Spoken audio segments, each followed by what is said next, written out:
Mesdames, Mesdemoiselles, Messieurs, Daniel Pilon, chroniqueur, libre penseur, bienvenue à cette émission très spéciale dans laquelle j'ai des invités de marque.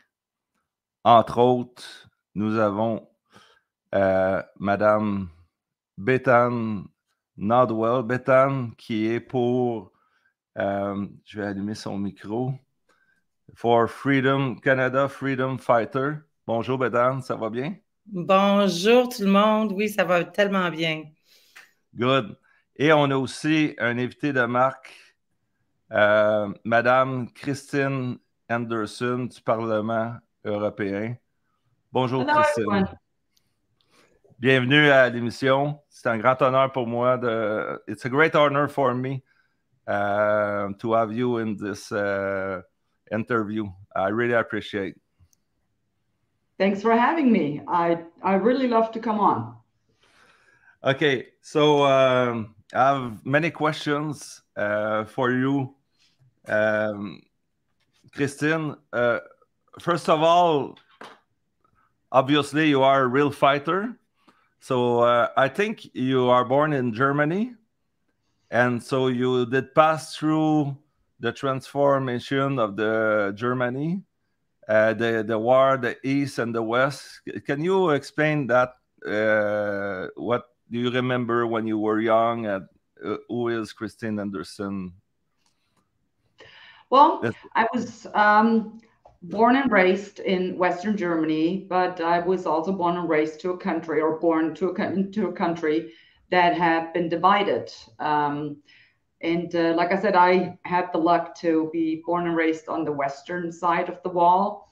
Nevertheless, we had, all the rest of my family, like uncles, aunts, nephews, nieces, cousins, they all lived in GDR because my parents were born, prior to GDR obviously being founded. But yeah, so anyway, my parents did live in GDR. My father, after he had been released from World War II as a prisoner of war, that was late 46. He then realized he was sitting in communism, and he did not like that at all. So what he did on a very small scale, community kind of level, he would attend, the party meetings of the social party they had there. They only had one party, so he would go there and he would ask all kinds of questions, and obviously these questions were uncomfortable questions because he would, literally question the constitution that was about to be, which was supposed to be democratic, was supposed to grant fundamental rights, but they weren't worth the paper they were printed on. So he would ask all these kind of questions and pretty much, went in opposition to that party. And as you can imagine, that did not go down that well, and didn't last that long. So he was arrested in May 50, and was sentenced to 25 years of hard labor to a political prison called Bautzen. And it was called the Yellow Misery. That's, like a nickname for that place. Luckily, he didn't have to serve the 25 years that he was sentenced to. He was released in 55. And after everything they had done to him in prison, and, if you read up on that, you will know it's really the most horrific political prison you can imagine. So all kinds of torture and, things going on there. But he still wouldn't shut up after he was released, and he continued to speak up against that regime. And when he was about to be arrested a second time, that was 59, he was warned and he fled the country. So that's the reason I was born and raised in Western Germany. But like I said, we traveled there. Anytime my family ever went anywhere, we would obviously go to visit GDR to see our relatives over there. So I got, from a very young age on, I was very familiar with how the system worked. And I saw how my relatives weren't allowed to say what they wanted to say. I mean, whenever we did come for a visit, the first thing my aunt would do is go through the entire house and close all the windows. And they made sure that, you know, our Western car was parked in the yard, and they shut the gate so no one would see that we would even be there. So it was like, yeah, that wasn't a free life these people had there. They suffered from mismanagement. They couldn't buy what they wanted to or what they needed to. They pretty much just bought whatever was available, whether they needed it or not, because you could always use it later to trade for something someone else had. So something like that. So what or the way I saw this regime, it was oppressive. It was a totalitarian. They had a secret state police who would spy on its own citizens. And yeah, you always ran the risk of your very own neighbor or your very own brother or father or uncle ratting you out to the authorities if you should ever, you know, be critical of that regime. So I did become very familiar with how the mechanisms work in a country like that. And sadly, I have to say, that's exactly what I'm seeing right now. And I'm seeing it not in China, not in Russia. I'm seeing that in the Western democracies. And that really scares the heck out of me. I have a question about the European Parliament. My first question, how did Ursula von der Leyen has been elected or became the president of this parliament? Explain me that, please. Well, the formal process is that she is elected by EU Parliament. So, you know, the parties put forth candidates and the parliament has to elect her. But this is really, you know, just, well, they kind of do. So the real decisions are made by other entities. So, and interestingly enough, though, she wasn't supposed to be the commission's president. That was supposed to be someone else. But after the elections were held, and his name is Manfred Weber, I mean, he was campaigning, you know, to be possibly the next president of the EU Commission. But after the election was held, the Christian Democrats on a European level decided something entirely different. And they then put forward Ursula von der Leyen. And yeah, she pretty much sucked up to the Greens because Ursula, I mean, she is a representative of the Christian Democratic Party. So, I mean, they were at some point the Conservative Party. And she pretty much sucked up to the Greens because she knew she needed the votes from the Greens. Otherwise, she would not have been elected. And that's what she did. And I guess she succeeded. And Bethan, do you have questions? You're allowed to ask questions. But I am just absolutely overwhelmed. So like what, I would like to know what inspired the transition from, okay, your youth, which was incredibly powerful. Like, where did you go to school? And then how did you make that transition to running into politics? Well, I never planned on going into politics. You know, I mean, when I think back, I mean, until I would say right around, you know, the late 80s, we actually, in Western Europe, we actually lived in a democracy, you know, for all intents and purposes. I mean, you had media pluralism.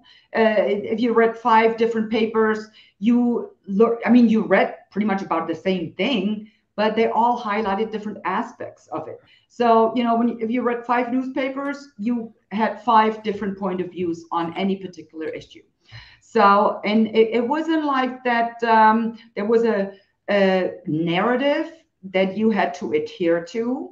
I mean, we had debates, you know, and when I think back when I was a student at school, I mean, I always found myself kind of on the other side of the majority, you know, but I always kind of enjoyed that because we did debate these things.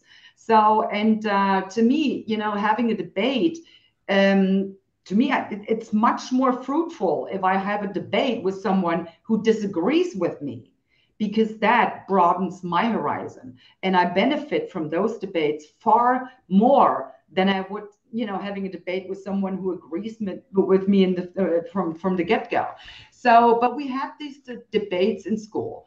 So, and like I said, the Christian Democrats, they were the conservative party. And I was always voted for them, and have another party, the liberals, I kind of voted for them too, because they always needed a little help. And I voted for these two parties or still did in 2005, when Chancellor Merkel was elected back then. And then something happened in the United States, and there was a subprime crisis, the Lehman Brothers bankruptcy and all of that. And I was like, wait a minute, something doesn't add up here. So I, started to read up on certain things that were not covered in mainstream media. And I came to realize that this democracy, this media pluralism that I still thought we had, was gone. And at 2009, we had the next general elections here in Germany. I didn't know who to vote for. I just knew I could no longer support the conservatives and the liberals, because they were no longer conservative and they were no longer liberal. So, and I, just voted invalid. And then 2013, a new party was founded. I heard about it on television, turned off my TV, and, they were talking about being skeptics of the EU, being critical of the common currency, the euro. And I was like, hey, what is this? So I turned off my television, got on the internet, researched that party, and I decided that's it. I'm gonna become a member of that party now. And I did so. And that during that night, I just decided to join, and that's how I came to politics. And looking back, I guess it was a pure act of self-defense that I joined a party and got into politics. Let's talk about specifically the COVID crisis. I heard you saying that everything is based on a big lie. And they say that if you are unvaccinated, you are anti-Occident, anti-European Union. So they say all kind of things. And now they have in their plan to vaccinate people 60 and more, how do we say that? Marginable people. I mean, they want to vaccinate pregnant women. Is there something logic there? It seems crazy. It's against everything we have seen in the past. Right. Well, to be fair, at the moment, there isn't much talk about, continuing with this ridiculous mRNA injection campaigns, because people, they just kind of say, whatever, vaccinate whoever you want, but we're not going to be part of this anymore. But yeah, you are right, though. The EU Commission put forward their plan, strategy, for this winter season. And it did in fact say in there that they had to find a strategy to reach the vaccine hesitant people, that would not go there. And it did say that they should, prioritize the vulnerable groups. And then they started listing these vulnerable groups, and was like people 60 and older, people with preconditions, underlying conditions, and then they specifically said and pregnant women, and that to me is the most despicable thing you could even think of, considering that we now know, or things are coming to light now. There have been a lot of spontaneous abortions, miscarriages, if you will. A lot of women that would like to get pregnant cannot get pregnant anymore. We see babies born with, disabilities, deformations, and all of that, and they still would like to specify pregnant women as a vulnerable group. And that, to me, like I said, it's gosh, I don't even have words to describe that. Are you surprised of how many people are still addicted to the mainstream media? They are listening everything the government say. They believe everything. Now we hear with all kind of things that you can get cancer if you take more than 2 drink per week or things like that, or everything gives cancer now. And it's, are you surprised if will people wake up one day, or you think that we forget that for 80% of the people on the earth? I truly hope that people will wake up sooner or later. I wouldn't call these people, or I wouldn't describe it as an addiction to mainstream media. To me, it seems more like they just, have forgotten that you have to be critical. If you are a citizen in a democracy, democracy lives off of critical citizens, and they have just forgotten that. And that holds true especially for the citizens in Western democracies. And I usually refer to these people, or to me even, we're spoiled brats, because we have always known democracy. It was always there. And we just kind of came to believe that it's always going to be there, and we don't have to do anything. But that's wrong, because you always have, this balance. I mean, you have the ones that are ruling, and you have the ones that are ruled. And obviously, the ones that are ruling, they always want to increase their power. And this power can always, it has to go, at the expense of the ones being ruled. But if the ones that are ruled do not realize or have forgotten that they, in fact, are the ones holding all the power, and they are bestowing whatever power is to be allocated somewhere, they're the ones deciding that. But if you are the ones that are ruled, and you forget about that you hold the power, then democracy goes down the drain. And I think that is the major problem. And a lot of people just, they cannot fathom that a democratically elected government would abuse power. But that's what they're doing. And people need to realize. And it doesn't matter whether these democratically elected governments, they don't say, well, we're all going to round you up and lock you up. No, they say, well, you have to do this, but it's for your own good. We are interested in your health. That's why we think you need this vaccine, So they always make it, it's for the benefit of the people. And the people, unfortunately, have forgotten to question it and to be critical of it. And that's the problem we're actually facing. At the moment we are discussing, they are in Davos, all the billionaire and the presidents and the ministers of many countries. Does it make sense that they are all in the same meeting? Could it make sense in another context to mix all those people together, or it doesn't? It's ridiculous. Well, no, it doesn't make sense. And you know what? I forgot who said this, but he said, whenever I find people agreeing with me, I start questioning my point of view. So I mean, this in and of itself, if everyone agrees with you, that should get your guard up. And that's also the most frightening thing about this. Like I said before, if it was 1 or 2 or 3 or maybe even 4 or 5 countries in the Western Hemisphere, going kind of nuts like this, I mean, you could still think, well, the others will step in eventually and they will stop this madness. But it's every single country in the Western democracies. And if they're all in line, that's the most scary part about this. Who in the heck is going to bail us out? I mean, it's not going to be Russia and it's not going to be China, So, I mean, seriously, who will do this? So the answer is very simple. There's only one possibility of being bailed out. It has to come from us.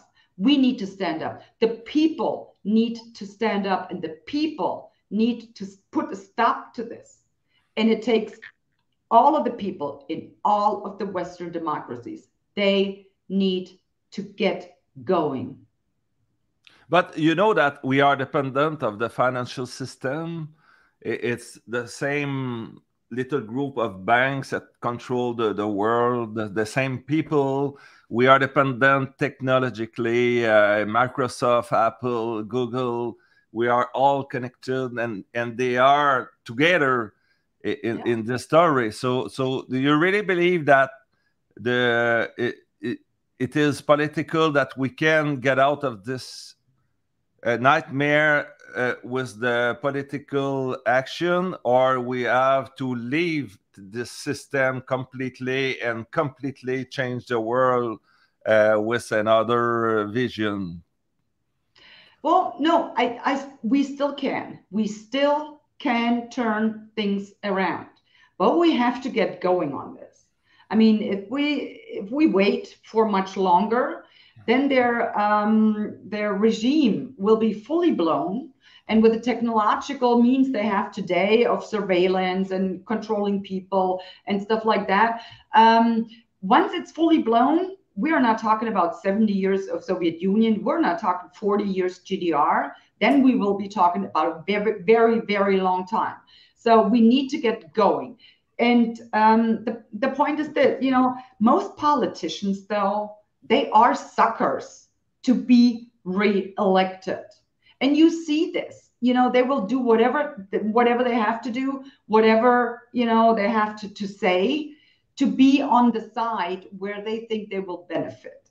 And once they realize they stand to lose re-election, if they continue to act against their own people, you will see they will turn very quickly. But as long as the balance or the benefits outweigh, be it financial, from the banks or whatever, as long as the financial benefits outweigh the benefits of a re-election, they will stay on that side. So the people need to make sure and need to tell their elected representatives, we will no longer vote for you if you continue to act not in our best interest, but act in the interest of, the globalist elites. That's what the people need to do. So you mean that generally most of the politicians are opportunists? Because sometimes we hear that people goes in politics with good intention, good reasons, and the system corrupt them. But at the base, you think that they are opportunist people. Well, it's kind of like, power corrupts. It's just a given. So when you looking at the parties in Germany, most of these parties, they have been around for a long, long time. So they've ample time to get corrupted, and they are corrupt by now. It's not all of them, but the ones in key positions, yeah, they are pretty corrupted. So my party is a rather, a young party. We will be 10 years this year, but we got into politics because we were fed up with, the old parties, just doing whatever they needed to do to benefit their own agenda and their own financial systems. And now look at the EU Parliament. I mean, Qatar Gate, I'm not sure if you've heard about this. One of the vice presidents of EU Parliament, she was just arrested among some other MEPs and former MEPs. They were pretty much doing the bidding of Qatar and Morocco, and we're talking millions and millions of euros they have been, given to influence legislation, and in that instance, it was to have to ease up on the visa requirements, you know, and all of this. So I mean, yeah, politicians can be bought, and when you see politicians, you know, not acting in the best interest of the people, then you can be sure they have to be corrupt in one way or another. Did somebody somewhere offered you something? I don't want to have names, but did they try one way or another? Or no, actually they haven't. There have been, you know, a couple of emails which I found peculiar, but I don't even deal with that. You know, I just forward those to the authorities, let them deal with it. So yeah, no, but I think I've been so outspoken on where I stand and what I will do if anyone ever tried anything like that with me. Heck, I will rat him out the second. Good luck. Good luck. Yeah, I know. So they you know, probably won't even try, and that's just fine with me. Before talking about your visit in Canada in February, Bethan, do you have another question? Well, this was it. I was really hoping we could talk because I know she's pressed for time. Yes. So, you know, maybe we can talk about where we're going. You know, this translates well into where we're going, and you know what, you know, if you could, like, if we could have a dream of what we could accomplish in this tour, what would that look like? Because this is very unique and it's not something we've really ever done before. And it's probably your first time in Canada, definitely as a dignitary, but you're coming as Christine Anderson. You know, what do you dream to accomplish through all of this? Well, first of all, obviously, I want to meet the people that made this all possible, because like I said before, I'll say it again and I will say it 1,000 times over. It was the Freedom Truckers in Canada who got all of this going. And I'm dying to meet some of these people and to meet the part of the Canadian people who actually stood up. And they took, you know, disadvantages. Trudeau wasn't, you know, treating them kindly, to say the least. So I want to meet these people. And then, of course, I'm hoping to send once again a signal from Canadian soil around the world. People need to question their governments. They need to turn off their television sets.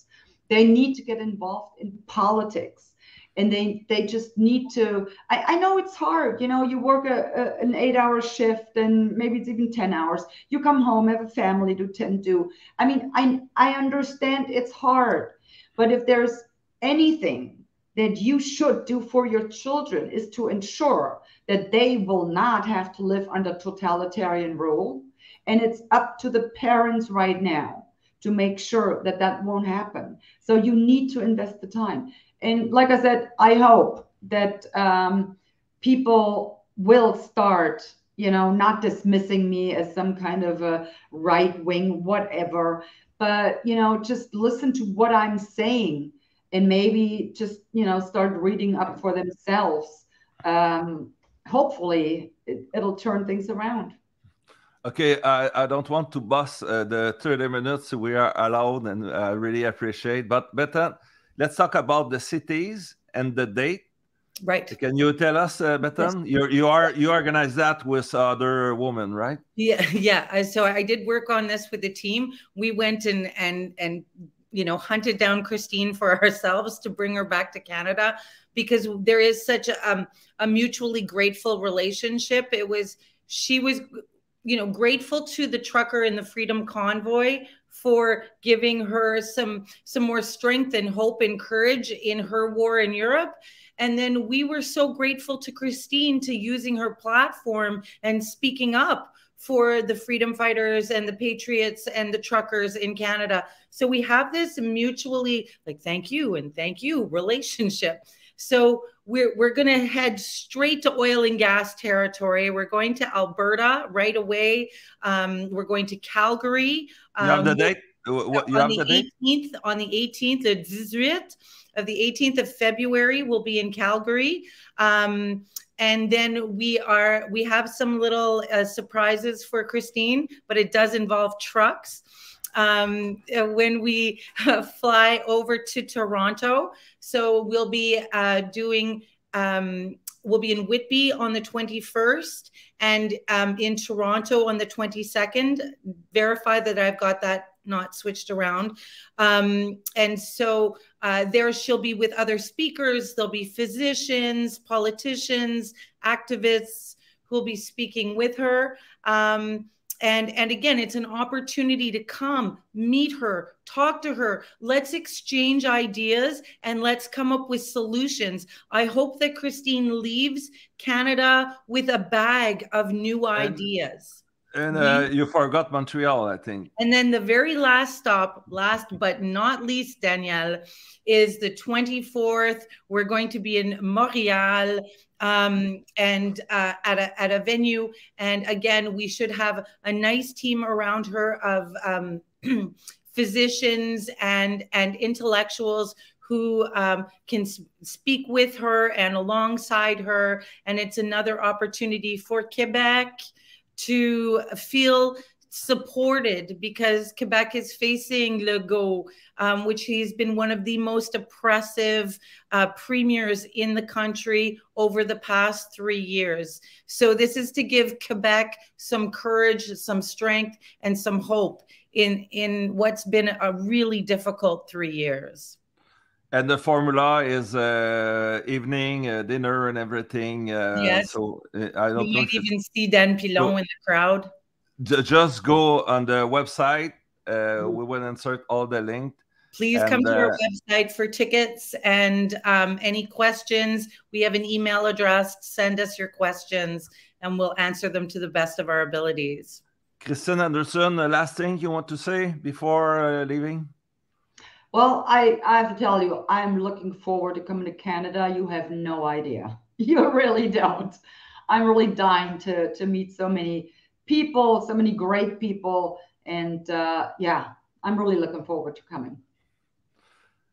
Thank you very much, Christine Anderson. Thank you so much. I hope everybody did appreciate the interview.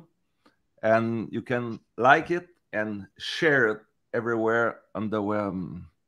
Thank you, Christine. Thank you, Bethan. Merci, Daniel.